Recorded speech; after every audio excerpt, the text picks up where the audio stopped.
E agora presta atenção, você consumidor, você que está fazendo as suas contas aí para fazer as compras do final do ano. E com tudo isso, né, com toda essa expectativa, aumenta o movimento no comércio para as compras de Natal. Além de pesquisar o menor preço, o consumidor precisa ficar muito atento aos direitos que ele tem aí na relação cliente-lojista. Para falar sobre isso, eu recebo aqui o advogado Ricardo Reis, que é especialista em direito do consumidor. Bom dia, bem-vindo aqui. Bom dia, Murilo. Bom dia, RN. É ficar atento porque tem muitos direitos aí que o lojista, as lojas, ou não conhecem ou ignoram ali, se aproveitam que o consumidor também não sabe, né? É verdade. O Código de Defesa do Consumidor, a lei editada em 1990, ela tem no seu artigo 39, ela elenca 19 procedimentos considerados abusivos, né? Então, nesses 19 procedimentos, a gente deve observar para não ser abusado, né, pelo fornecedor. Inclusive, nós separamos aqui alguns desses procedimentos para você ficar atento. Vamos acompanhar aqui no nosso telão, pedir para o doutor Ricardo nos ajudar a entender. Olha só, gente, não existe valor mínimo para a compra no cartão. Então, aquela história, olha, eu começo a parcelar, eu passo no cartão de crédito a partir de um determinado valor, tá errado, né, doutor? Perfeitamente. Essa conduta, inclusive, ela é específica nesse artigo 39, né? É o inciso 9º, ele vai de encontro a essa imposição. Não deve existir essa possibilidade de imposição de valor para as compras efetuadas através de cartão de crédito. Ou oferece o cartão de crédito ou não oferece. Ou não oferece. Não tem essa história, né? É uma liberalidade do fornecedor. E tem uma coisa que irrita muito o consumidor, eu particularmente não gosto, quando a loja não mostra o preço ali logo de cara. Você tem que ir até o vendedor, perguntar e tal. Olha só, toda loja deve expor preços e informações dos produtos. Isso aqui tem que estar na cara do consumidor. Não tem que ser transparente, né? Perfeitamente. Além do preço estar na cara do consumidor, a informação deve ser clara e suficiente, né? E detalhe, aí caberia mais uma observação. Produtos que estão em embalagens, uma amostra deles deverão estar exposta. Okay? Aqueles que estão fechados numa caixa, só a caixa não vale. Ele tem que ter um produto de mostruário ali para o consumidor poder ter os detalhes. O bom senso sempre impera, né, Murilo? Por exemplo, às vezes as senhoras precisam comprar uma meia calça, né? Essa situação, como é que faz? Né? Então é recomendável, inclusive, que se utilize, repito, o bom senso. Ou seja, após comprar um produto, abra um produto ali mesmo, para que se tiver algum problema, na mesma ocasião, façam a troca. Já verificar na hora, né? Cobrança indevida, você já sabe, deve ser devolvida em dobro. Se confirma aí a cobrança indevida, o que você pagou volta em dobro. O cliente não pode ser forçado a pagar multa por perda de comanda de consumo. Você que vai para as festas, você que vai para algum tipo de restaurante, boate, casa de show e tal. Tem isso aqui, olha, perdeu a comanda, ou mesmo em restaurante, né? Perdeu Exatamente. A comanda, multa não vale, né? Não vale. Isso aqui é invenção do lojista e do empresário. Isso aqui não existe. Isso é um ônus, ou seja, uma responsabilidade das casas, exemplo dos bares e restaurantes, de manter o controle sobre aquilo que o consumidor vem utilizar. E não o consumidor ser obrigado a perda da comanda a ser forçado a pagar um valor. Essa informação do quanto ele gastou, quanto ele consumiu, é responsabilidade da empresa, não é do consumidor. Perfeitamente. Ela que tem que controlar. Ela é que tem que controlar. Vamos virar a página aqui para a gente ver outras informações importantes. Consumação mínima é uma prática abusiva, essa história que você entra lá, né, e tem que pagar o mínimo. Consumação mínima também não pode. Não pode. A consumação mínima é tida como a chamada venda casada, né? E a venda casada é altamente rejeitada pelo Código de Defesa do Consumidor. Não deve existir essa prática de consumação mínima. Passagens de ônibus têm validade de 1 ano. Também não tem aquela história, você comprou uma passagem, só vale para o Natal.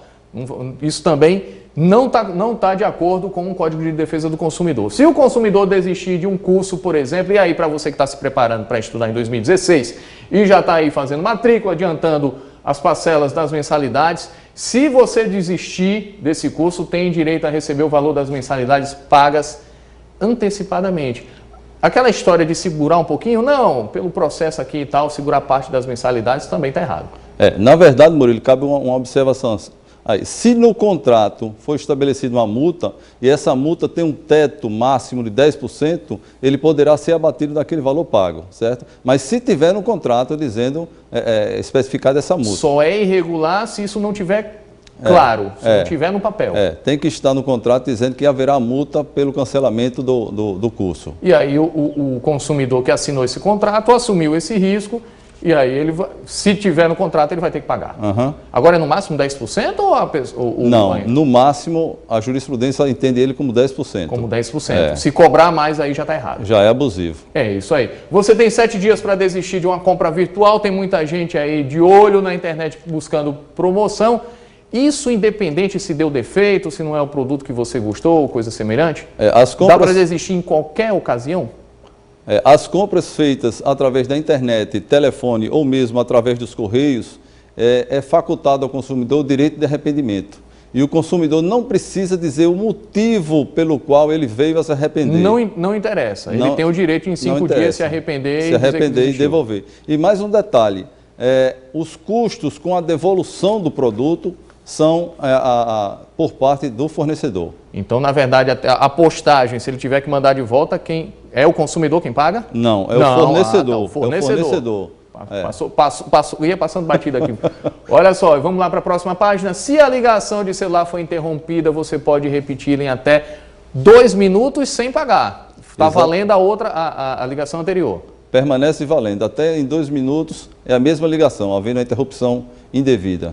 É isso aí, você que já está se preparando aí ou já está ligando para o seu parente, seu nome deve ser limpo em até 5 dias após o pagamento da dívida. Por exemplo, você foi lá, o teu nome está no SPC, está no Serasa, você quitou a sua dívida, 5 dias para a empresa tirar o seu nome lá da lista de gente que não pagou, né? Estacionamentos, olha só, isso aqui é muito importante, porque muitas vezes você entra no estacionamento e tem lá a plaquinha, não nos responsabilizamos pelos objetos deixados dentro dos veículos. Está errado. Se responsabiliza, sim. Eles são, sim, responsáveis por objetos deixados no interior do veículo. Se der problema, vai cobrar exatamente o estabelecimento, né? Com um detalhe, né, Murilo? Independe se esse estacionamento for ou não pago, né? Ele sendo ou não pago, o furto, o extravio, o aborroamento de algum veículo dentro do estacionamento, ele gera, sim, responsabilidade do fornecedor do estacionamento. Quem vai pagar, claro, vai haver um processo, isso vai ser investigado, quem deve pagar, se houve realmente esse problema dentro do estacionamento, é o estabelecimento que tem esse estacionamento. Exatamente. Aproveitando que a gente está falando em estacionamento, a gente junta aqui 2 assuntos. Um telespectador acabou de ligar para a nossa produção e perguntou o seguinte, já passa a pergunta para o senhor. Comanda do estacionamento, que é um tipo de controle também. Perdeu, o que acontece? O consumidor entrou lá, pegou a comandazinha e tal e perdeu, como é que faz? Na verdade, o Código de Defesa do Consumidor, embora seja protetivo ao consumidor, ele não pode ser utilizado de uma forma abusiva, né? Então, o que se recomenda nessas situações é que exista alguma comprovação de que o cliente estava ali naquele shopping, naquele estacionamento, naquele supermercado, e aí ele faz uma compra e tem um ticket, e aquele ticket serve como documento de prova para que o carro dele estivesse estacionado lá. E aí é dessa forma que ele vai pagar pelo estacionamento, ou se tiver algum problema, por exemplo, alguém bateu nele lá, ele comprovou que foi e o carro estava lá. Exatamente.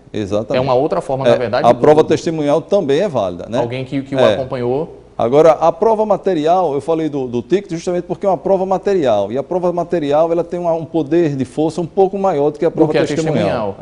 Aí, isso é prova suficiente, por exemplo, que espero que não aconteça com ninguém, mas se acontecer, você entrou lá no estacionamento, seu carro sumiu. O carro foi roubado e você não tem lá, ou perdeu, no desespero ou coisa semelhante, perdeu lá o comprovantezinho. E aí vai valer essa mesma regra, né? Para comprovar que o carro estava lá dentro. Vale, mas não exclui que você faça um boletim de ocorrência, né? Um boletim de ocorrência, independentemente de qualquer situação. Porque fica mais difícil de comprovar, né? Exatamente. O boletim de ocorrência é algo que deve acontecer. Olha só, bancos devem oferecer serviços gratuitos. Isso aqui ficou muito abrangente, né? Para a gente explicar melhor, né? Que tipo de serviço tem que ser gratuito? Na verdade, existem os serviços básicos do banco, né? Que é aquele 2 extratos por mês, um talonário com 10 folhas de cheque, até 2 transferências e até 4 saques. Então, esse plano básico não deverá ser cobrado, certo? Um plus a esse plano básico é que haverá a cobrança. Mas a manutenção da conta, em caso de conta corrente, continua? Continua. E aí é de banco para banco, né?